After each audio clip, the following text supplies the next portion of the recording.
अस्सलाम वालेकुम नाज़रीन, मैं आपका मेज़बान मोहम्मद शरफुद्दीन सच न्यूज़ में आपका इस्तकबाल करता हूं।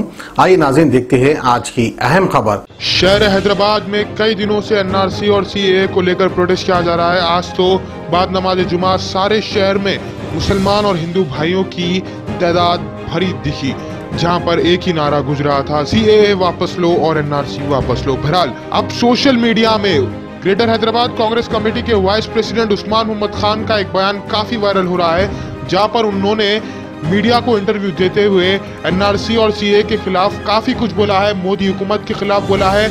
उस्मान मोहम्मद खान ने पीएम नरेंद्र मोदी को यही कह दिया कि वो गुजरात के मुसलमानों के कातिल है। इतने बड़े अल्फाज शायद ही किसी ने मीडिया के सामने इस देश के प्रधानमंत्री के खिलाफ कहे होंगे। उस्मान मोहम्मद खान ने यह तक कह दिया कि बीजेपी में रेपिस्ट बैठे हुए हैं और जो 300 चिल्लर लोग पार्लियामेंट में बैठे हैं उन्हें छोड़ के इस देश का हर एक सेकुलर इंसान इन बिलों की मुखालिफत कर रहा है। उस्मान मोहम्मद खान का ये जोरदार बयान बीजेपी हुकूमत और पीएम नरेंद्र मोदी के खिलाफ आपके नजर। आज हम लोग यहाँ पे धरना चौक पे जमा हुए हैं। सीएए के खिलाफ हमारा प्रोटेस्ट है, जो आर्टिकल 14 के हिसाब से भी दस्तूर में भी नहीं उतरता है पूरा, और ये दस्तूर की खिलाफ वर्जी है जो अमित शाह और नरेंद्र मोदी कर रहे हैं। आज हम यहाँ पे इसीलिए जमा हुए हैं कि हम हिंदू, मुस्लिम, सिख, ईसाई सब एक है। आज़ादी के लिए हमारे आबो अजदाद ने भी बड़ी कुर्बानी दी थी। आज मुसलमानों को नज़रअंदाज करके ये बिल लाए हैं। कल हिंदुओं पे भी लागू होगा, सरदारजियों पे भी लागू होगा, मारवाड़ियों पे भी लागू होगा। ये हिंदू राष्ट्र बनाना चाहते हैं, जैसा जिन्ना पाकिस्तान बनाए थे वैसे ये अपना एक हिंदू राष्ट्र बनाना चाहते हैं। पीएम मोदी का रिसेंटली चैलेंज रैली में जो झारखंड से रैली करे हैं, उन्होंने ये बोले कि अगर कांग्रेस को ये चैलेंज है कि अगर कांग्रेस की हुकूमत आ जाए तो क्या कांग्रेस ही आर्टिकल 370 हटा देंगे, क्या ट्रिपल तलाक हटा देंगे, क्या ये एनआरसी और सीए भी हटा देंगे। आज आप देख रहे हैं ये अपनी तानाशाही से ही ऑर्डर्स पास कर रहे हैं। अगर आवाम खुश रहती थी तो आसाम में, त्रिपुरा में, दिल्ली में हर जगह पे आवाम इतनी नहीं निकलती थी। दूसरी चीज़, जामिया के स्टूडेंट को ये लोग जहादी और टेररिस्ट बोल रहे हैं, उसमें हिंदू भी है, मुस्लिम भी है। हमारी हिंदू बहनों ने भी यहाँ पे प्रोटेस्ट किया। अगर इसको जहाद बोलते हैं तो हम एक्सेप्ट करते हैं। देश को बचाने के लिए अगर जहाद करना है तो हम बिल्कुल करेंगे। हमारी कौम को बचाने के लिए जहाद करना है, बिल्कुल करेंगे। हमारे मुल्क को बचाने के लिए जहाद करना है, बिल्कुल करेंगे। ये देश जितना नरेंद्र मोदी का है उतना हमारा है। एक चीज़ मैं आपको वाजे कर दूँ, नरेंद्र मोदी अपनी खुद की बीवी जशोदा बहन को अपनी बीवी नहीं मानते हैं, उसका सर्टिफिकेट पूछते हैं, तो हम आप कहाँ हैं? हमारे को भी सिटीजन नहीं मानेंगे। बीजेपी के लाल किला, ताजमहल, ये सब हमारा सर्टिफिकेट है। लाल किले पे हमारे 13 बादशाह के 13 बच्चों के मुंडियों को काट के लगा दिए थे अंग्रेजों ने। ये सबसे बड़ा हमारा सर्टिफिकेट है। टीपू सुल्तान सबसे बड़ा सर्टिफिकेट है। आज हम इस मुल्क में अपनी शहरियत देना बोल तो बहुत जिल्लत की बात है। तो ये नरेंद्र मोदी सिर्फ मुसलमानों को नज़रअंदाज क्यों कर रहे हैं? मुसलमानों से नरेंद्र मोदी को इतना डर क्यों है? मेरा यही सवाल है नरेंद्र मोदी से। अपनी बीवी को नहीं माने, और एक तड़ीपार जो 6 महीने तड़ीपार था, आज बदकिस्मती से हमारे मुल्क का गृह मंत्री है। ऐसे लोग इम्प्लीमेंट हमारे ऊपर जो ये एक्ट्स लेके आ रहे हैं, तो ये हमारे ऊपर जुल्म है। एक भगोड़ा हमारे ऊपर एक बिल लाता है तो उस भगोड़े को दूसरों को भगाने की सोचेगा ना। ये आज देखिए, ये लोग कुछ नहीं करे 6 साल में, सिर्फ बाबरी मस्जिद एक इशू निकाले, जीएसटी एक इशू निकाले, नोटबंदी। कितने लोग हिंदू मुसलमान रोड पे आए नोटबंदी के लिए, किसको फायदा हुआ? जीएसटी से कितने व्यापारी मर गए, फार्मर्स कितने मर रहे हैं। अरे तुम मुल्क को बचाओ, जीडीपी पूरा गिर गया मुल्क का, तुम सिटीजनशिप बाहर वालों को दे रहे हैं। पहले घर में चिराग लगाओ नरेंद्र मोदी, तुम बाहर चिराग लगा रहे हैं। हमारे को क्या करना है पाकिस्तान के लोगों से, बांग्लादेश के लोगों से? हम हिंदुस्तानी हैं और हिंदुस्तान के लोगों की फिक्र करेंगे।